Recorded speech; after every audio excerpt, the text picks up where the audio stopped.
Agora que é projeto que já conosco a chama Agri Innovation Park, está em full desenvolvimento, em pleno desenvolvimento, e nós identificamos um terreno de 75.000 metros quadrados na Santa Rosa. Então, o terreno de Santa Rosa, que vai vir é terreno onde vai construir o Agri Innovation Park, que vai estar parque de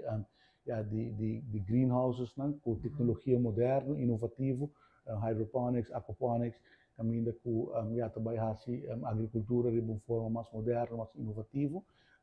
em combinação com full assistência técnica. Então, nós também percorrer para ter assistência com o uso de maquinaria, tipo de pompa, tipo de irrigação, tipo de temperatura, tudo isso aqui nós também guardo oferecer. Então, a ideia está com toda gente, um grupo de gente, também a possibilidade para um espaço de Agri Innovation Park. Assim, nós cria uma comunidade de agricultura comercial novo, que porta na mesmo negócio de Agri Innovation Park aqui, criando assim, já vamos pôr empresário independente,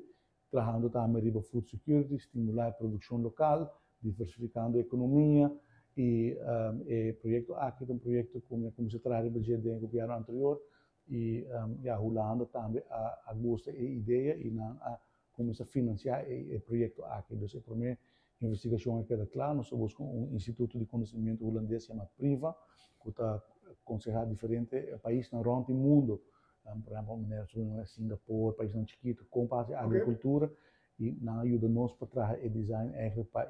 a primeira investigação para a Agri Innovation Park. E basado nisso, o Holanda põe um renda disponível, que não paga, para hora que se for parte do Estado para a construção de Agri Innovation Park, e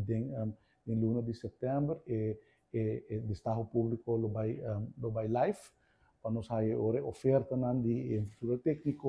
infraestrutura física, e nós está avançado nessa aqui, animado o projeto aqui, que também tem um impacto significante. Segundo a primeira investigação de PRIVA, nós estamos falando de uma indústria de Agri Innovation Park aqui de por lo menos 13 milhões de florins adicional no nosso produto interno bruto, e também um potencial de cupo de trabalho entre 4, 5, 6 gente, direto e indireto. E uma capacidade de produção bastante considerável. Nós queremos também tem um impacto importante, e a ideia está que o Agri Innovation Park está